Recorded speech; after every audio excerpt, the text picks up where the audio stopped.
Good morning. It's 7:34. We are live here on CBSN Minnesota, as well as Facebook and Twitter with our morning update. We are covering breaking news for you this morning. I'll get you up to date on that with some live coverage in just a minute. But first, let's bring you up to speed on the weather, because that is going to be a major story here in the Twin Cities over the next 4 days. Today is when the warm-up starts. We expect a high temperature around 87. Once again this afternoon, chance for one of those spotty showers. I got rained on at a youth soccer match yesterday afternoon. You might get a little bit of that drizzle, nothing major. Pretty low humidity today, so just a nice warm day, but things start to change over the next couple days. We'll be in the 90s starting tomorrow and lasting through the weekend, so get ready for that hot weather. Okay, let's bring you up to date on the breaking news at 38th in Chicago, in Minneapolis, what's become known as George Floyd Square. We have a live picture from Chopper 4 right now, Sky 4 overhead, as we take a look at what will be the new look of 38th in Chicago. Starting early this morning, city workers from Public Works Department came out to clean the streets, to protect some of the memorabilia, some of the tributes to George Floyd's life. The intersection with Cup Foods, has become a somber place, but also a place where neighbors and community members have complained of an increase in crime. And this morning, the process is underway of reopening it. Christiane Cordero is there live with a look at what is going on right from that intersection. Christiane. Well, Jason, this has been in the works for some time now, right? There have been conversations about reopening this intersection to traffic. And what we saw early this morning was a manifestation of that promise. There was never going to be an easy way to do it. A lot of people coming out with their raw emotions, really of various different types. But what we can tell you as far as what has happened this morning is Agape Movement, which is a community nonprofit, they have essentially been leading the way in trying to change the narrative over what exactly is happening and making sure that people understand that they want to memorialize, they want to preserve, but they also want to make it a functioning city street again. And so they have been speaking with community members. At times it certainly has been much more than speaking in the sense of confrontation, of arguments, of heated emotions. But then also you have Public Works here doing a lot of the actual the moving, the lifting, the creating of different spaces, and the protecting as well. There are barriers blocked off in 2 blocks in each direction. Outside of those barriers, as Jason mentioned, are people who have been so personally impacted by the volatility of what this neighborhood has experienced over the past year plus. We spoke with one woman who lives just a couple blocks away from George Floyd Square. You don't want to deal with gun violence, but to sit there and say that a closed off street is what's causing gun violence is absolutely ignorant at best. Now that this is gone, I don't want everything to go back to status quo, especially with, the anniversary over, the first trial over. Like, I don't want my kids to feel like I feel. She has 3 kids, small children, and she says that she has seen some of the beauty that hasn't been widely publicized. That includes, food donations, clothing donations, and the intangible sense of what this square represents as this movement has rippled really around the world, Jason. So there are a lot of pieces, right, to put together here. I would imagine that the emotions this intersection will change several times throughout the day today, but that's what we know this morning as far as the movement happening here and how people feel about it. Christiane, I just talked to a city spokesperson about 10 minutes ago who said that, there has been a long process of community engagement. Basically, they put out a number of different redesigns.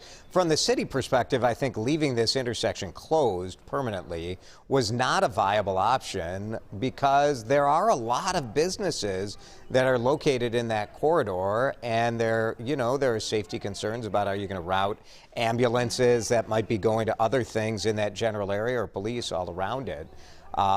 Still some questions as to, the other thing about this is that we haven't seen anyone really wanting to take responsibility from a political standpoint and saying, yep, this was my idea, or I signed off. It seems like it's a sort of squishy, like, well, it was community-led and we're supporting that, but like, I mean, obviously the mayor had to sign off. You would think, right? Right. It's easy enough to comment of that wraps everything up as far as each side of the narrative goes, but what seems to be lacking is productive conversation, because I can tell you, based on, granted, one that I've had, but from somebody who's very connected with what exactly is happening here, she does not feel like the community was included in this.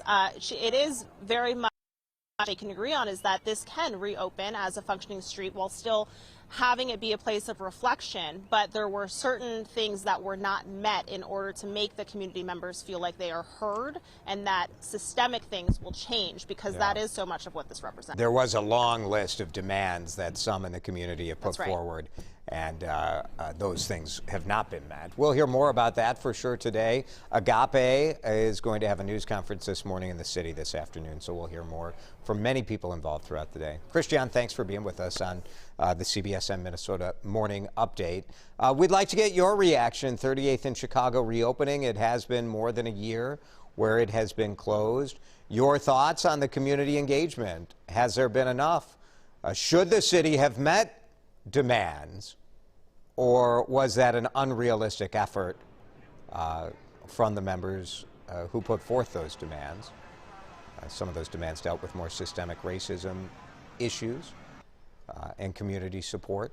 So we'd love to hear from you. We'll share some of your comments from our Facebook page in just a minute. A Minnesota meat plant will be fully back up and running today after a cyber attack paused production. JBS is the world's largest meat processing company.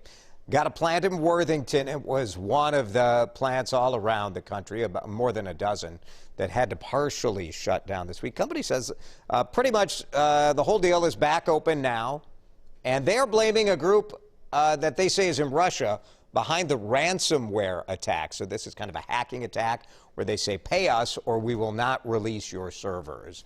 And this is something the federal government is investigating. Twin Cities Beach is closed this morning. This happens every year because of E. coli. Various beaches end up with kind of runoff from, well, it's from bird poop, generally is the cause. They test these beaches and lakes, and Ramsey County tested it, said levels are too high. They'll retest next week. A lot of times rain will flush it out. Sometimes rain causes the problem, and then rain solves it as well. All the other Ramsey County beaches will stay open. A good thing, because we're going to be in the 90s. Couple major retailers going head-to-head with summer savings. Amazon went first and said, all right, we picked our Prime Day. It's going to be 2 days, June 21st and 22nd. Amazon Prime members who pay $100 a year get access to more than 2 million deals. So Target says, hey, you know what? You don't need a membership. We got the deals for you, too. They've got deal days June 20th, 21st, and 22nd. That's 24 hours longer than last year. And let me tell you what we're doing here at CBSN Minnesota. We have got the super duper duper deal days, and this thing will still be free. So that's just for you.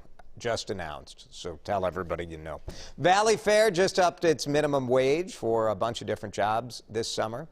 Ride operators and food and beverage workers will now get paid at least $17 an hour. I know some of you are saying, when I worked at Valley Fair, I got $3.35 an hour. Well, worker shortage. Young people have more choices. Adults have more choices. Valley Fair often brings in workers from overseas to be here for the summer, but COVID has sort of limited that. So $17 an hour, all those jobs at valleyfair.com/jobs. Have you seen the latest food craze? It hasn't hit here in the Midwest because, you know, that's how it goes. It starts on the coast, but this time it's starting on the coast because of cicadas. We don't have them. They do.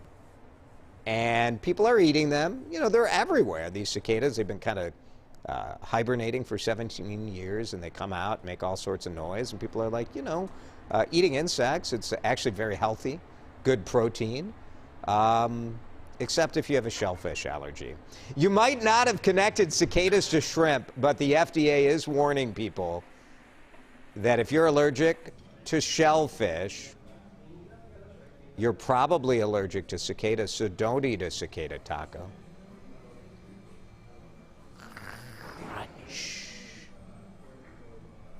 Yeah. Look good, don't they? Yeah. So there you go. Cicada snack warning. You are hereby warned. Chefs turning those into delicacies, and there you go. They say they taste a little like almonds, a little nutty, like a nuttier shrimp. The graduating class of 2021, boy, they had a road, didn't they, to make it the finish line. They had to get through last year of COVID, junior year, and senior year, but when some local high school students found out they weren't going to get a senior prom, they got a little creative. So this Saturday, students at Roseville Area High School are going to have prom at CHS Field in St. Paul. Get ready, Lower Town, because here come all of the prom dresses, all of the prom suits. There's going to be a grand march around the bases, a dance party in the concourse. Parents will chaperone. They'll have a concession stand open as well. Free for the seniors and their dates, thanks to community donations. First time in more than a year, their class will have an opportunity to all come together at the same place. It wasn't just us that wanted our prom, but it was like our teachers, our parents, like so many people in the community that were like, we're going to do this for you guys. And I was like, oh, okay, maybe we can actually make this happen. And then here we are. Yeah, I'll definitely remember the fact that we planned our own prom. Cool, right? It'll follow all of the protocols for CHS Field. Students tell us most of their friends are vaccinated. And so they say having this event, yeah, it's actually motivated some of the seniors to go get that shot, which makes perfect sense, right? Good stuff. Okay, we have been covering the breaking news this morning at 38th in Chicago, where a community group, Agape Movement, along with Public Works, the city Public Works, have been clearing the intersection. It's been more than a year. And if you've had the chance to go out there, 38th in Chicago, it's become known as George Floyd Square. Very emotional. It really is very powerful to see the response of the community and this space that has been healing. But at the same time, there has been violence. Police have been hesitant to go out there. I will say reporters have not generally been welcomed when we've tried to go cover stories in that area, kind of patrolled by people in the community, which is, it's many things, right? It's powerful and uplifting, and it's also potentially troubling. So it can be all of these things. Let's get your feedback as you share comments. Simon says, I think it's great that it's reopening, but would like to know that all sides were heard. Yeah. Yep, I think that's important too. It's a hard thing in this sort of a situation. If it doesn't go your way, you never feel fully heard. But we'll learn more about that throughout the day. Thanks, Simon, for that. Here's Michael. Without reopening, things can never return to normal. Yeah, I think you heard the conflict of the woman Christiane spoke to, who lives in that neighborhood, that she, in a way, doesn't want it to go back to before, but resuming some sort of normalcy is important. Thanks, Michael. Bradley, it needs to be reopened, but there also needs to be more solid leadership direction on how to address the many needs of those living in the local community. Yeah, don't think it's feasible to leave it closed any longer as it impacts local businesses. You feel for them as well, right?